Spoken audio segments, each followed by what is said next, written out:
Hmm. Kalian pernah gak sih?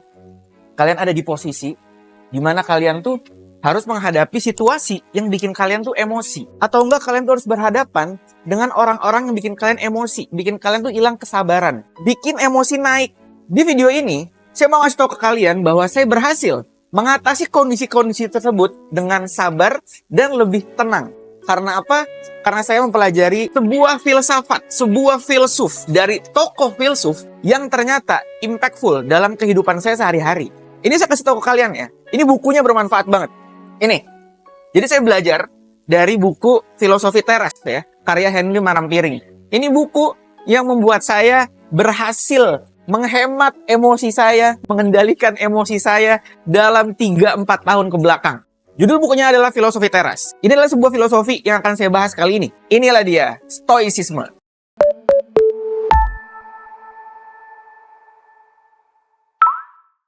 Jadi mungkin pertanyaannya, apa itu Stoicisme sebenarnya? Jadi Stoicisme ini ditemukan itu 2000 tahun yang lalu ya. Bahkan sebelum Masehi. Ditemukan oleh Zeno dari Citium. Sebenarnya secara singkat, konsep Stoicisme itu adalah kita itu fokus pada hal-hal yang bisa kita kendalikan. Dan menerima dengan lapang dada kondisi-kondisi atau sebuah situasi yang nggak bisa kita kendalikan. Sesimpel itu.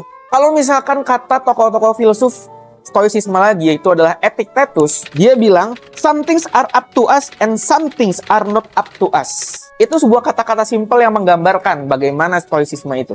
Nah, dalam sebuah konteks interaksi sosial, sebenarnya Stoicisme ini berperan penting karena menekankan kepada kebajikan, salah satunya adalah kesabaran, kebijaksanaan, dan pengendalian diri. Tentunya, itu semua untuk menjaga hubungan kita sama orang lain itu jadi baik kan ya. Jadi kita nggak apa-apa marah, nggak apa-apa emosi, pokoknya sabar. Dan dalam buku ini, penulisnya yaitu adalah Henry Manampiring, menjelaskan filosofi teras atau stoicisme ini dengan istilah dikotomi kendali. Filosofi teras ini seperti mengkelompokkan apa-apa aja yang bisa kita kendalikan dan apa-apa aja yang tidak bisa kita kendalikan. Yang bisa kita kendalikan memang lebih sedikit daripada yang tidak bisa dikendalikan. Yang bisa kita kendalikan atau kita kontrol adalah sikap kita, tindakan kita, dan respons kita. Kalau misalkan saya menambahkan versi saya sendiri, itu adalah nalar kita juga, atau pikiran kita juga. Itu adalah hal-hal yang bisa kita kendalikan. Yang nggak bisa kita kendalikan dan kita kontrol apa? Pendapat orang lain, opini orang lain, perilaku dan perasaan orang lain. Bagaimana dengan kekayaan, kesehatan, pendidikan? Dari buku ini, saya mendapatkan bahwa hal itu semua ternyata itu hal-hal yang tidak bisa kita kendalikan. Memang agak sakit hati ya, karena kekayaan, pendidikan, kesehatan tuh milik kita banget kan. Karena ini juga sesuai dengan tokoh filsuf stoicisme, yaitu adalah Seneca. Seneca bilang, manusia tidak memiliki kuasa untuk memiliki apapun yang dia mau. Tetapi dia memiliki kuasa untuk tidak mengingini apa yang dia belum miliki. Dan dengan gembira memaksimalkan apa yang dia terima. Yang bisa dikendalikan cuma apa? Tadi, sikap, tindakan, respon kita saja. Nah, biar seru kita kasih contoh aja ya dalam kehidupan sehari-hari. Kita contoh-contoh kecil aja. Misalkan kalian ke Indomaret, Alfamart. Biasanya ibu-ibu itu suka menyerobot antrian. Ibu-ibu, biasanya ibu-ibu. Saya sering banget soalnya. Apa yang biasanya terjadi? Marah dong. Pengennya marah dong. Biasanya dengan embel-embel seperti ini. Aduh maaf ya mas, saya lagi buru-buru. Saya juga buru-buru, ibu. Emang dunia ini punya ibu saja? Enggak mas, ini buat anak saya. Lah ini buat saya. Emang saya peduli dengan anaknya ibu? Itu kalau saya pengen respon. Itu ada di kepala saya tuh penuh tuh. Sebelum saya belajar ini. Nah, dengan pendekatan stoicisme, kita tuh diajarin supaya fokusnya adalah bukan sama ibu-ibunya, bukan sama perilaku ibu-ibunya, tapi sama respon kita menghadapi perilaku ibu-ibu tersebut yang menyebalkan. Kita kan bisa pilih untuk tenang dan tidak mengeluarkan emosi-emosi negatif kita kan. Bagaimana caranya kita sabar dalam kondisi tersebut ya kan? Kita pikirin aja yang positif-positif.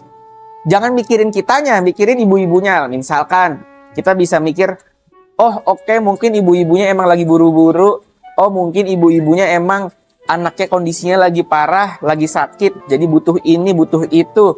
Sedangkan kita kan butuh buat kita doang ya. Ya udahlah nggak apa-apalah, kita korbankan aja 5 menit buat ibu tersebut dulu. Gitu. Misalkan kayak gitu aja. Sebenarnya tinggal begitu aja kan. Jangan apa-apa, kita nggak terima. Ya nggak bisa gitu dong. Itu kan hak kita sebagai ini, sebagai anu. Sekali-kali kita kesampingan itu deh. Mungkin buat kalian yang idealis banget, kalian tidak akan setuju dengan filsafat ini. Cuman inilah cara kita untuk menghadapi sebuah konflik sosial.